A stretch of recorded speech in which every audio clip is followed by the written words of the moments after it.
Can you imagine receiving a desperate message by mistake from a mother pleading for help to feed her hungry baby? Gustavo Herrera, a successful businessman from Mexico City, never thought a simple wrong number would change his life forever. One early morning, while checking his work messages, a heart-wrenching plea appeared on his phone, touching the deepest parts of his soul. Subscribe to the channel to discover how a mistaken message turned into the truest love. In the brightly lit streets of the exclusive Polanco neighborhood, Gustavo Herrera walked through the shadows of the early morning, returning from a meeting that had stretched late into the night. At 35, he had built a business empire many envied, but few knew the secret he held in his heart.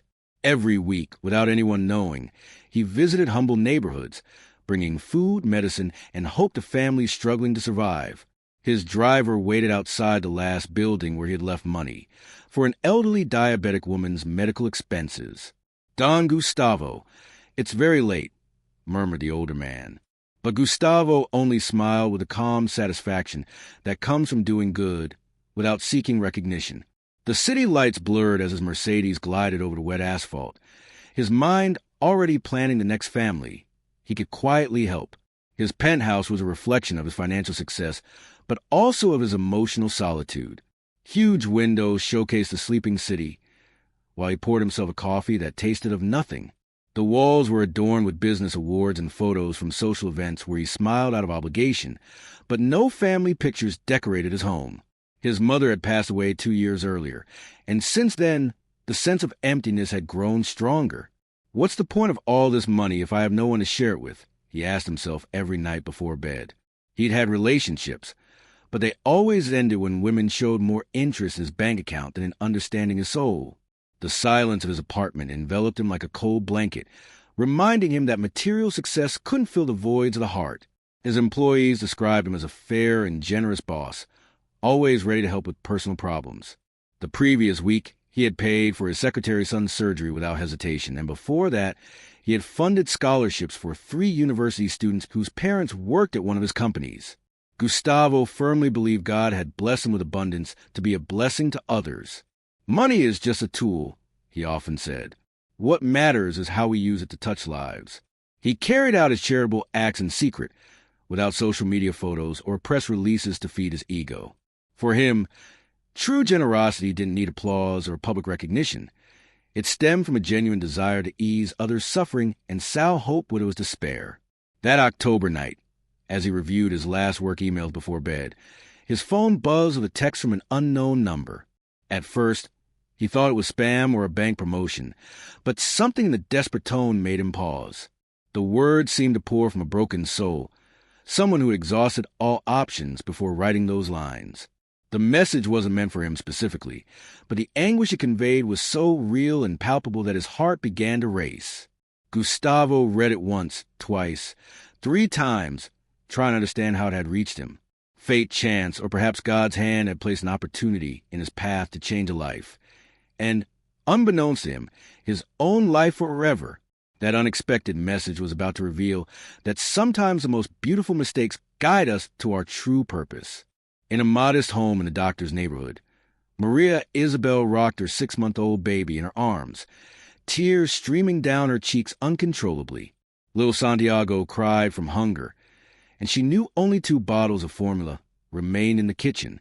At 24, she had learned that life could be cruel, even to those who least deserved it. Santiago's father had vanished when he learned of the pregnancy, leaving her alone to face a reality she never imagined.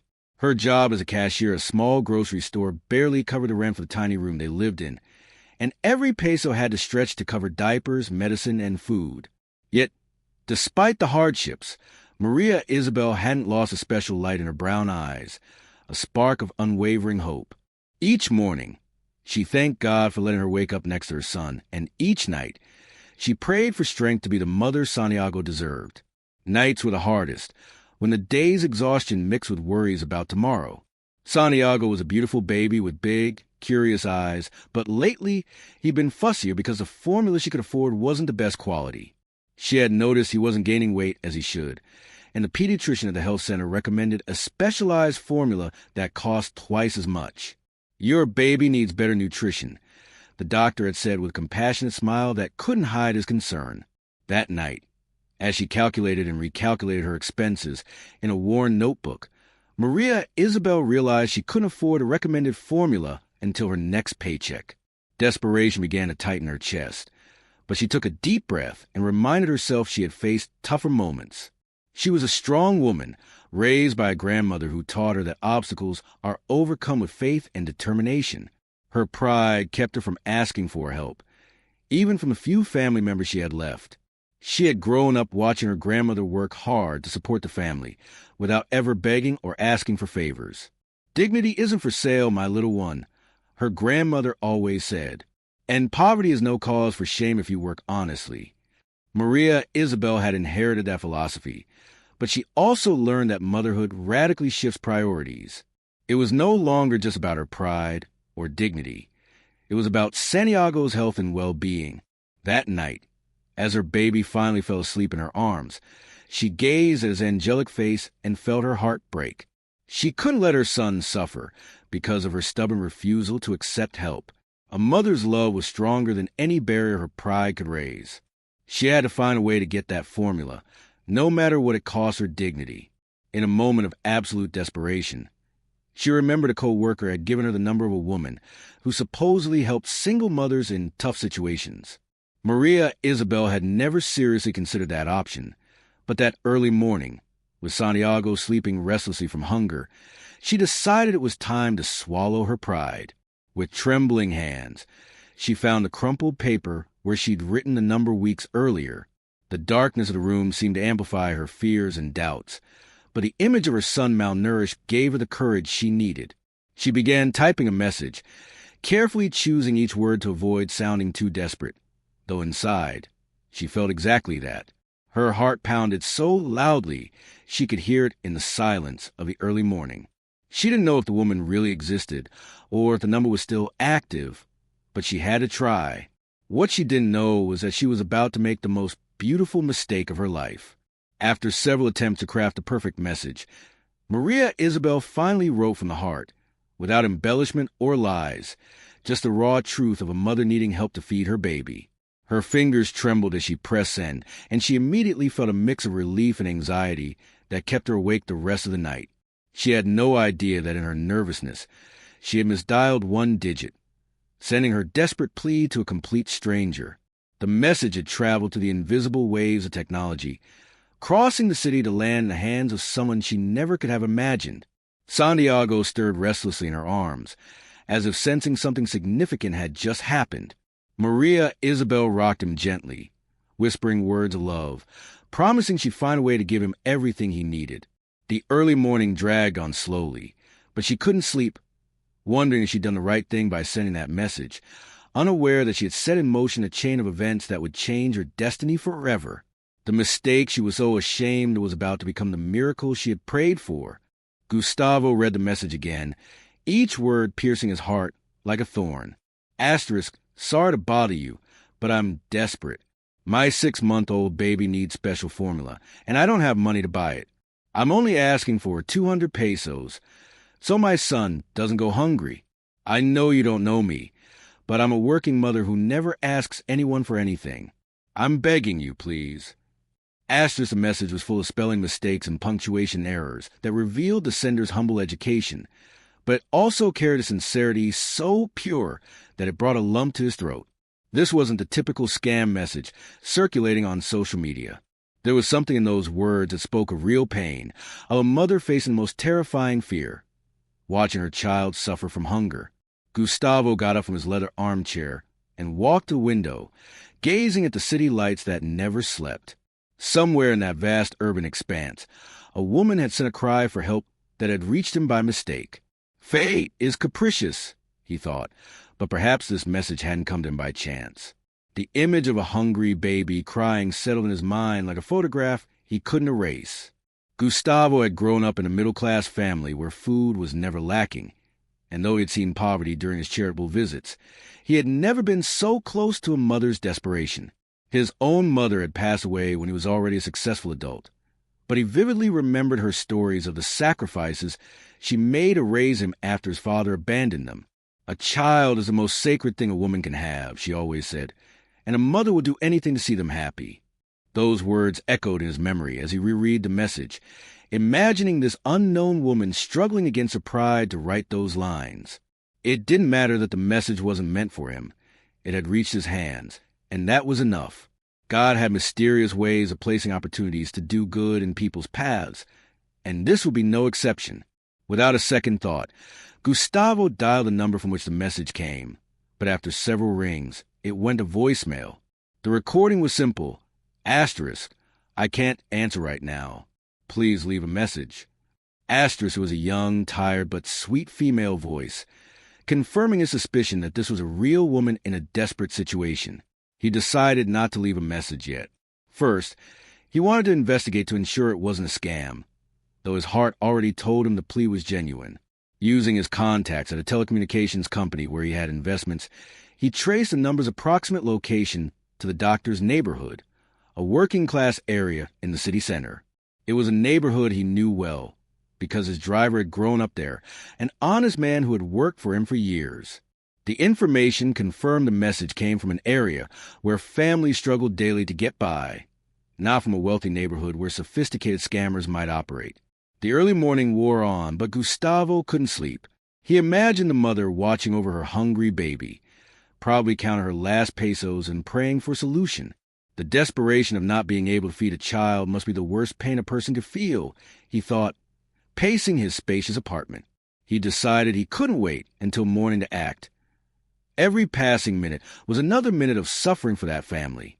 He dressed quickly and went to the parking garage, bypassing his flashy Mercedes for a simpler pickup truck he used for construction site visits.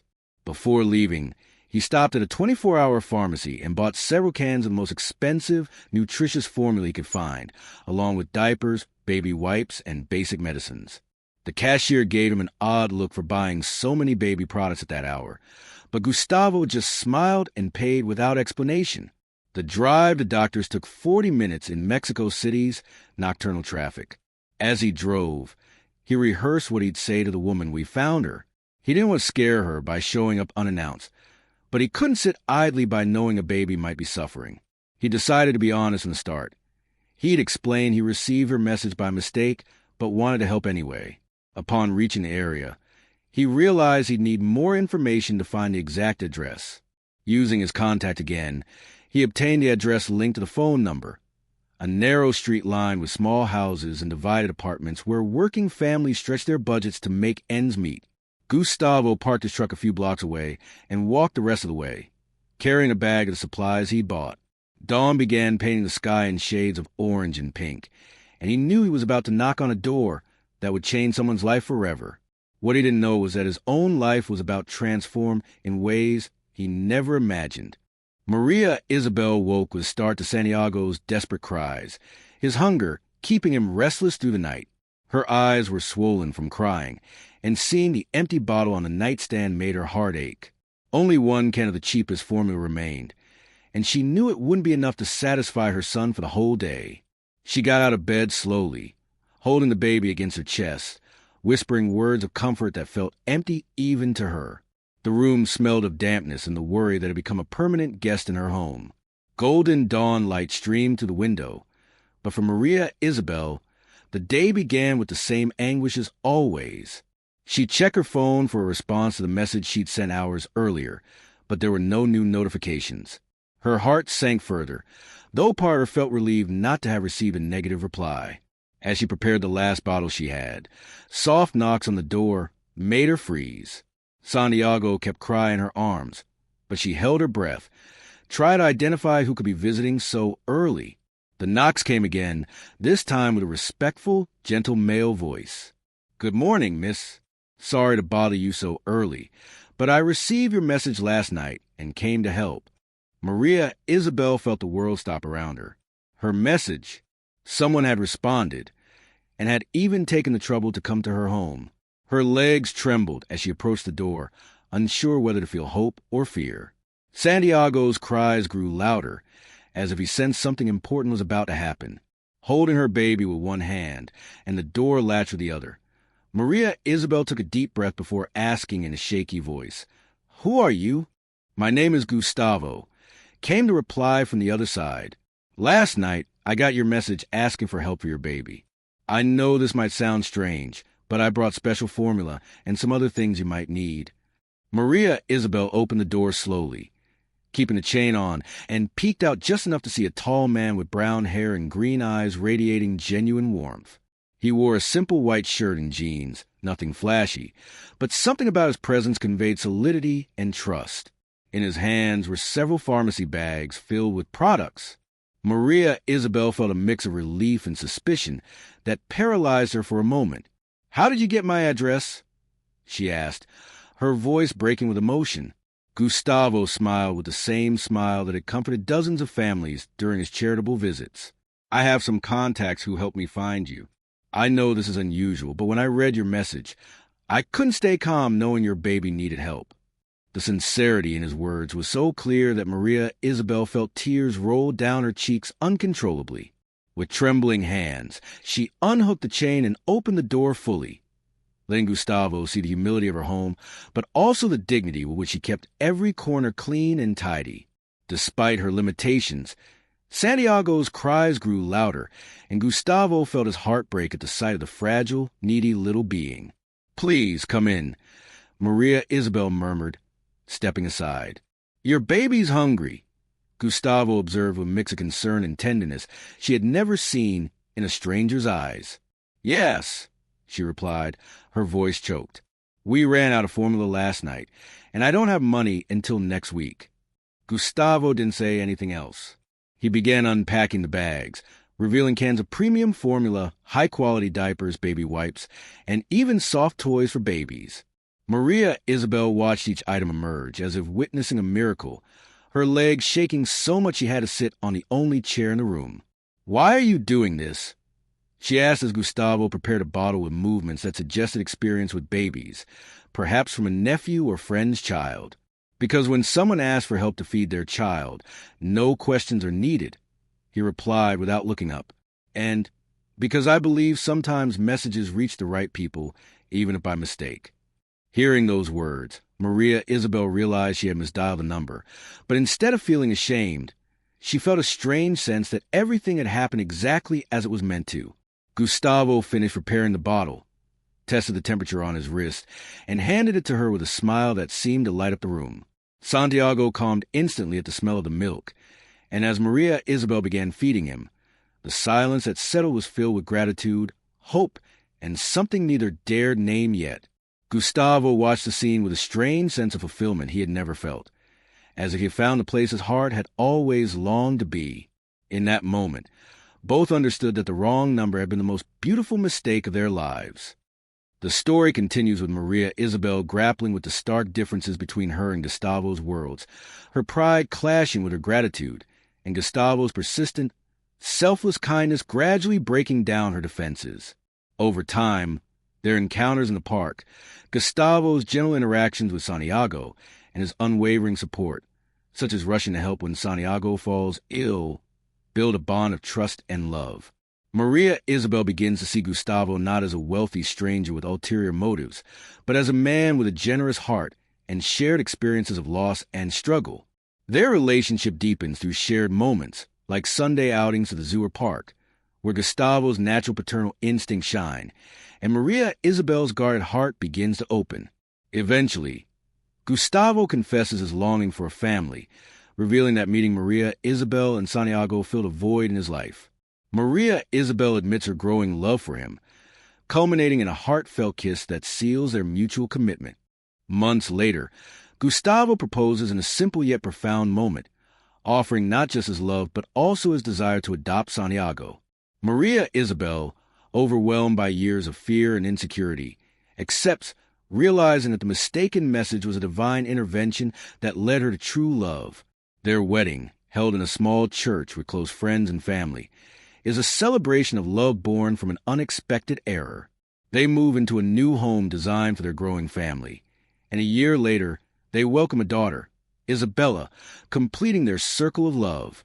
This heartwarming tale reminds us that sometimes the most unexpected mistakes can become life's greatest blessings. Maria Isabel's wrong number not only changed her and Santiago's lives, but also transformed Gustavo's lonely heart into a home filled with true love. Share this story with someone special, and remember that God's plans are perfect, even when life seems to go wrong. Sometimes the most unexpected paths lead us exactly where we need to be.